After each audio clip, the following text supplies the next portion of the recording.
Welcome to How Preschool Teachers Do It. This is Alison Kentos. I am an early childhood educator. And this is Cindy Tarabush. I am an early childhood consultant. This podcast is for parents and early childhood professionals. Let our experience and research-based knowledge become your guide. Hey, preschool peeps. Hi, peeps. Welcome back to the podcast. If you're looking at YouTube right now, you notice something different. If you're listening, you don't notice it yet, but you will. And we're going to talk about that in a couple minutes. But first, we have to do the shout outs that we always do, and that Allison is rarely completely ready for, but here we are. Okay. I'm ready now. Go ahead, hit it. All right. Hi, Kuwait. Thank you for listening. And also shouting out the people of Delaware. There you go. See? A place I have driven through, visited, and stayed in. I've driven through. You've not looked around there? Yeah, no. Let me tell you what. I didn't realize, they have the beach there, Yes, of course, yes. but also they have like these really great mansions to tour. Oh, cool. Yeah. That's cool. Yeah, it was the DuPont family comes from there. And so we went and we toured a couple other things, and they started the Nemours hospitals for children, which is really good, on their property. Right? Oh, okay. So we toured a couple of the mansions and just spent the rest of the day, my husband and I, looking at each other saying, it's really good to be a DuPont. That's where we landed. And yet we're not. So not. So here we are doing the podcast. And as I said, you may be noticing things if you're looking at us on YouTube, and what you're noticing is there's not two of us here today. Oh, we've multiplied. Okay, this is me literally multiplying. This is a literal multiple of hers. Not mine. This is us actually. This is me multiplying. So, just in case you're about to contact us again and say we have a wonderful guest for you, please don't bother. This is not a format that we use. We happen to, though. Those people might be so upset. I know. We get just people are like, what are they talking about? We get emails on the daily of people who want to be on this podcast, and they're publicists and all that stuff. Yes. So what we're saying is we have not changed our format. We're not reneging on what we said when we were like, no, that's not our format. But we are taking advantage of the fact that my son is visiting this weekend. And we were like, you know what? It would be really cool to have Michael on an episode or two, because sometimes we feel like we're speaking for millennials. But here today, live with us, sits a millennial. So we... Hello. we could not let that go. No. So I said, when Michael was originally supposed to visit a different weekend and couldn't, and then I said, we're supposed to record that day. It would be kind of fun to have you in an episode. And it kind of blossomed from there. So we're thrilled to have Michael willing to talk to us on this podcast, because willingly, Michael is an adult. Michael can make decisions for his own life. But when I said it might be kind of fun to have you on the podcast, Michael's response was, and I quote, "I'm not entirely opposed." So here, and she told me that response. I was like, oh, then he's for it. So we're gonna do it. Yeah, we're gonna do it. Yeah, happy to be here. Not entirely opposed, because I don't always think of myself as like communicating succinctly the best. You're about to learn how. But I also don't communicate very well, and yet I'm still here. Yeah, but I figured something new could be fun. So why not? Yeah. It's like you said to me once, you have to say yes in order for things to change in your life. So this might be very, very good for you. Yeah. Right? Something very new true. and different. New and different. And folks, not even just one episode, a two-parter. We had so much to say while Mike is available to us that we decided we can't do it in one part. We have to do it in two. So we're going to be talking about, and the title of the episode is Generational Shifts. And we're going to be talking about some of this with someone actually in the other generation, rather than making statements on behalf of, right? Right. And we decided in this part one that we were going to talk about what is different about the millennial generation that young children can actually learn really great things from, but people who are older than Michael tend to not like about them. And I can't figure out why. Do you think it's that they don't like it or they don't understand it? Yes, I think A little both. Both. Yeah, I think that like looking outside of your own personal experience, what you were raised with, what you in your head perceived you were passing forward, not always aligning. It can be difficult. Not bad, but when you're taught like XYZ is the way, and someone's like, but what about LMNOP? Yeah. Yeah. It can be hard for people. Yeah. Yeah, it can. And I think people sometimes feel like if we say your generation is doing this so much better, that we're saying you were so wrong and that's shameful. And that's not what we're saying. We're saying, as things move along and hopefully there's progress of some kind, right? And I think that the millennials have made some progress in some areas. For me, the low-hanging fruit of that is how you view work versus personal life. And I can tell you that what was instilled in my generation is that work is life. Yes. And it was all consuming. And for many of us, it remains somewhat all consuming because it's hard to step away from that. Right. It like becomes your whole entire identity. And it shouldn't be your whole entire identity. It should not be your identity. It's taken a while and frankly some professional coaching for me to understand that not working is actually productive. Yes. But I think your generation does that really well. Yeah, I think that, and I know that Gen Z takes it a step even further, but I think that the notion of like taking care of yourself to be able to, in your personal space, to allow yourself to thrive more in your workspace is something that's really important. Because if you're not showing up for yourself, how can you possibly be expected to show up for the people around you? We say that all the time. So like Michael, I always say to teachers, you can't fill from an empty bucket, right? You have to take care of yourself. You can't fill from an empty bucket. You have to be able to regulate your own emotions. You have to be able to take a step away. You have to be able to do these things and take care, lots of self-care. Yeah.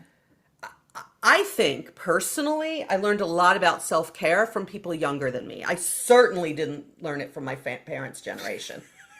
Not mine either. Okay. Not at all. Not at all. Not at all. And so today I do things like I love to get regular massages. I will take time away to do other self-care things. I'm making sure I do my walk every day. Yes. What else do I do? Love a good pedicure. Oh yeah. Right. I always make sure I get my hair done. Yeah. And I spend the money on it. And I don't care. It's my money. And I also every day wake up a little earlier than I need to so I can sit and read my book because that's what I need to do to relax before I go to work. Not many people do that. They just rush off. But we weren't raised with any of that. Yeah. But coming from me, Michael, so I wasn't raised with it. Mm-hmm. How could I have possibly taught that to you? How did you learn that? I mean, some of it is you watch the people when you're growing up. You watch how the people around you are navigating, and so you take lessons for things to do, things not to do, and then also when you get out into the world where there's a mixture of generations working together, you have to learn to develop boundaries for yourself, and growing up, I remember reading and hearing about how the generation before yours, you work your whole life, you retire, and then people would die in the next 5 to 10 years. Yes. Yes. And so the concept to, I think, quite a bit of my generation, and I'm just going to keep saying even further Gen Z, because they set, I think, a much firmer boundary between work and life. Do you think more than your generation? Very much so. I've seen a lot of articles about how to deal with your Gen Z Employees who doesn't want to do the 60 hours a week that you want them to do. And they're not saying that about millennials? They sort of lump it in and will blame the millennials for really popularizing this concept of not making it's work like your millennials identity. paved the Yeah, way yeah, for the Gen yeah, Z you to be paved like the way. that. Yeah. Yeah. And through working with like a mix of generations, you have to learn really quickly like what works for you, what doesn't work for you, and develop as best you can the path forward, because living life exhausted just to die in the end is not pleasant. It doesn't seem like a good existence. And I think that like working to be happy. So do is so you important. think, so think about young children, right? That's the focus of the podcast, Right. is doing the right things for young children. Yeah. So let's talk about early childhood settings for a second. So we have many generations in early childhood settings, right? Yeah. Lots of generations who are conflicted they argue with each other about this. They don't like it about each other. And I hear it all the time. People will talk about, they'll say things like, those millennials, they don't have a work ethic. Or they'll say, the millennials will be like, those older people are out of their minds. I'm not doing it. There's a lot of conflict that I've seen happen in early childhood programs between these generations. And it's like not really trying to understand each other. But eventually your generation is taking over. And how do you think the young children will benefit from that, folks? Well, I don't think they're going to get what we had, which was like work yourself to death and then die. Right? So maybe they'll have a more like happy, more casual life in terms of work. Like work is work and life is life. Like they'll be able to separate it Yes. better, maybe. Yes. Or like not take it as like such a heavy thing. Like you have to work until you're like half dead. Like it's just like, like, right? Like, which is what we were raised with. Yeah, which we was were. like and it's weird because like we were also raised with your goal is to retire one day. You make sure you can retire one day, but then it's like you can't. Right? But nobody prepared us to prepare for retirement. Nobody taught us how to prepare that's for true. retirement. We did not get a lot of lessons on how to None. prepare for retirement. We Yeah. had to figure that out on our own. Yes. Yeah. Yes. Whereas I do you think feel now it's not like that maybe. I do feel like it's stressed somewhat.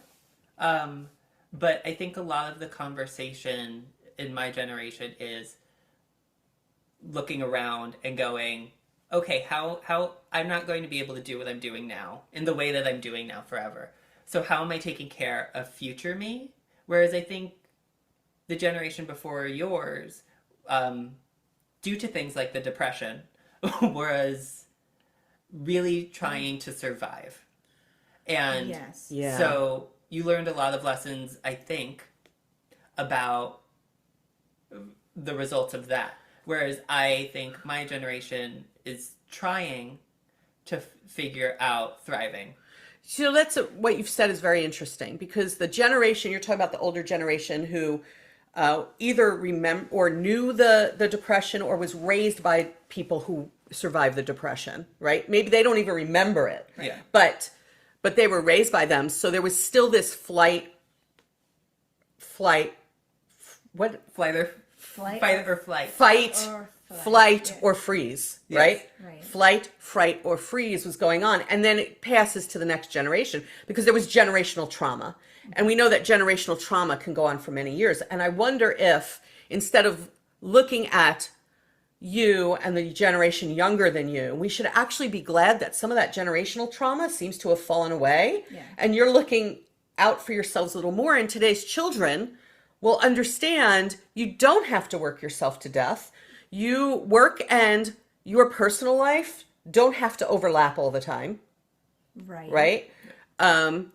That when you're at work, it's, you want to work as hard as you can, Yeah. but then you're entitled to an entire life outside of that, and you really should foster that. Right, because I think what's happening now with your generation is in the past, I think it was like you work until you're 65 and then you can enjoy your life after that. Yeah. Now Yeah. it's like, no, you can work and also enjoy your life at the same time. And I don't think that existed before. Yeah, I think also I was of the time where people were told like the tomorrow is never promised sort of a mantra. And so you have to live. Yeah. Because you don't know what's going to be happening in a day, a month, or a week from now. True. Things could always get better or worse. And I want to have enjoyed your time. So if you think the generation a little younger than you is learning to thrive, I hope so. imagine how the children who are 2, 3, 4, 5 years old today could be learning to thrive in ways we couldn't even imagine. Yeah. Because they'll probably take it an even step further Yes. as they get older. Yes. Don't you think? Yeah. I hope think so. they're going to grow up and they're going to be like, okay, everybody put back that 4-day work week that y'all took away from my parents' generation that they had for a little while and then you took it away. Took it away. Or the work from home. Or the work from home. They're going to be like, oh, no way. Yeah. And I think it's good for them. I think we have to stop bemoaning this. I think it's really good. I also think that your generation has an entirely different perception of how to treat people in Yes. some cases Yeah. than we were raised with. Yes. In some ways, in some cases, I think that kindness and acceptance is handled differently in your generation than it was in ours. We had to learn it. I think we had to learn it, and we learned it late. We did. We learned it on our own. Yeah, not in early childhood. No, I wouldn't even say in elementary school. Right. I wouldn't say until like adulthood, maybe. We learned it older. Yeah. Yeah, I think also there's and I've heard this on social media many times, that there's a difference between niceness and kindness. An example that I hear a lot being that people if you're in a situation where you've like popped a tire because you've been driving, people and I'm just quoting the thing, so people from California will be nice and be like, oh, that's terrible, but not kind and help you fix the tire. Right. People from New York will be like, you're an idiot, you should be able to fix the tire, but they will be kind and help you fix the tire. That's an interesting That little is story. interesting. Um, Yeah. And I think that kindness as opposed to niceness and acceptance as opposed to tolerance were things that were really drilled into me. Because tolerance also says you have to deal with the people around you. Be okay with that. Whereas acceptance says this person is who they are. And that's good and that's okay. Yeah. So you think you got that when you were young? This person, the acceptance, this person can be who they are. Yes. And that's okay. So you got that when you were young. Yes. I'm so proud of that. Hang on. Proud mom moment here. Because I was not necessarily raised with that as a lesson. You know, I was raised like, it doesn't matter who people are. We're all the same. And that's not true. We are not all the same. And we should be valuing the differences. So if you learned about acceptance from me and your father, we should end the episode right there. Because it's definitely not what we were raised with. And I think that the younger children today, witnessing your generation, the people in your generation who have learned this Yeah. and grown up with it, I think that's different than us, who we got it when we were older and thankfully passed it along to you. Somehow. I don't know how. I don't know how. Somehow. So they will, hopefully many of the children in the younger generation today, it will be like all they know is all this talk about acceptance. Right. You know, it's definitely a part of curriculums, Yeah. right? It's a part of what the National Association for the Education of Young Children says we have to teach children. Yeah. And for those of you who are interested in what the National Association says, if you go onto Google and you look up anti-bias education, or you go to naeyc.org and you look up their anti-bias education goals, it's a fascinating read. It talks about teaching children in the early childhood years, so that's birth to age 8, about the difference between fairness and unfairness and how to stand for fairness. It talks about ensuring that young children have language to communicate when they have seen stereotypes, when they have seen unfairness and injustice, that they need the language to point it out and to cope with it if it happens to them. Like there's these really great pillars of anti-bias education from NACI, and the conversations that sometimes adults are afraid to have with young children. But actually Nacy also puts information out about what silence does to children.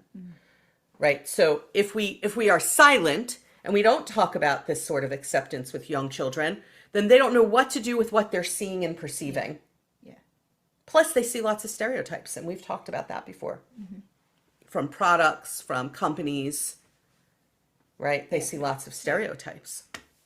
I object to the fact that the villain is always an old lady.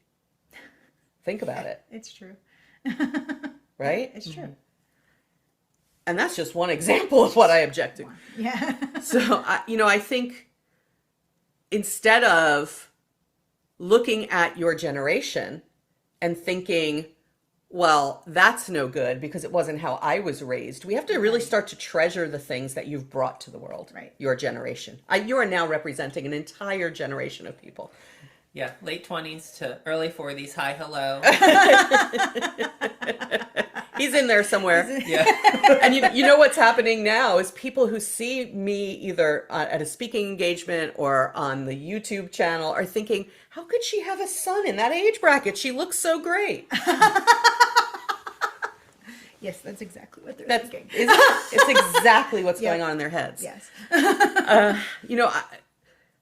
I tend to be someone, and people who regularly listen to this podcast know, I tend to be, or have become in my life, I also wasn't raised this way, have become in my life very much well, what can we do and what good do you see? And, stop talking to me about what children can't do, and stop talking to me about what this generation doesn't do the way you did, and tell me what they do well. Because that's what you have to build on. That's scaffolding learning. You have to build on the positives Right. and the strengths. And if I had to identify, if someone put a spotlight on me and said, you must identify 2 strengths of millennials, I would say it's that they can separate their personal life from work and they value having a personal life. Yeah. And that they have a different attitude about differences in people. And you made a great point about tolerance and acceptance are not the same thing. Yes. Right? Yeah. And I think it's important to intentionally teach young children the acceptance. Yes. And that differences are good, which even is so different than tolerance. How would you even define tolerance? How do you see the difference, Michael? I think tolerating is like putting up with something, whether or not you like it. Yeah. But like, it's not. Trying not to use the word in the word in the definition, but it's not being okay with it. Yeah, it's more like I'm willing to put up with it. Yeah. Yeah. And keep my mouth shut. Yeah. Sometimes Yes. very begrudgingly. Yeah. Yeah. Yeah. Whereas acceptance is Loving them no matter what. yeah. There was a prior episode where we said, instead of saying we have safe spaces in early childhood, we should say we create brave spaces. Yeah. And instead of saying we teach children tolerance, it needs to become we teach children acceptance. Because tolerance is not enough. It's not enough. It's not enough to simply begrudgingly Tolerate the differences between people. Like, yeah. Right? Okay, folks. So we realize that there's a lot to talk about with our resident millennial. The spokesperson of all millennials. Of all millennials. Michael is now, you're it. You're it. Tag, you're it. So we're going to actually tell you, please join us for part 2 of this, where we're going to be talking about some of the shifts Michael saw growing up in things children do. And I'm excited to talk with Mike about that because, again, it's very different from our experience as the usual hosts of this podcast. So Michael is in a very unique in-between generation that we're going to talk about on the next episode of How Preschool Teachers Do It. So be sure to come back for it. Yeah. And then I think Michael won't be with us after that. Unless he wants to be. Unless he wants to just hang out and be on camera, that's fine. Or and you can chime in on interject. stuff. You can Look, interject on Michael, stuff. here's the list of the topics coming after yours. You tell me if you have something you want to say. Yo, there's some of that stuff he could talk about. Yeah. I think the people now are wondering how many episodes we record at one time. So to figure that out, here's what you need to do. You need to go to YouTube, check out what we're wearing. Also, we talked about that on the preview one last time. We said We did. we record an hour at a time. We do. So, So if you were you really do the watching, you would calculation. know. Yeah. You would, listen, if you've been looking on YouTube, you know. Yeah, you know. And if you don't, please go there and what is it? Like and subscribe. Thank you. Subscribe, ring the bell What is the bell? to get do? notified about future video uploads. Oh, he knows the whole Michael. thing. I watched Millennial. Millennial, we should record that and just have it and then we'll just push the button every time and it'll be his voice. Michael. That way he's a part of every podcast. Every single Every episode. And once again, please don't contact us with your special guest. No to your special guest. I don't even respond. No, I've anymore. stopped I've responding stopped too. responding. We're really, unless they're really like I don't know. persistent. I'm like, no, I've already written you. Yeah. You know? I'm not mean enough to block them though. I just let the emails No, I hit. just let it. All right. All right, folks, we will catch you on the next episode of the podcast. Bye, peeps.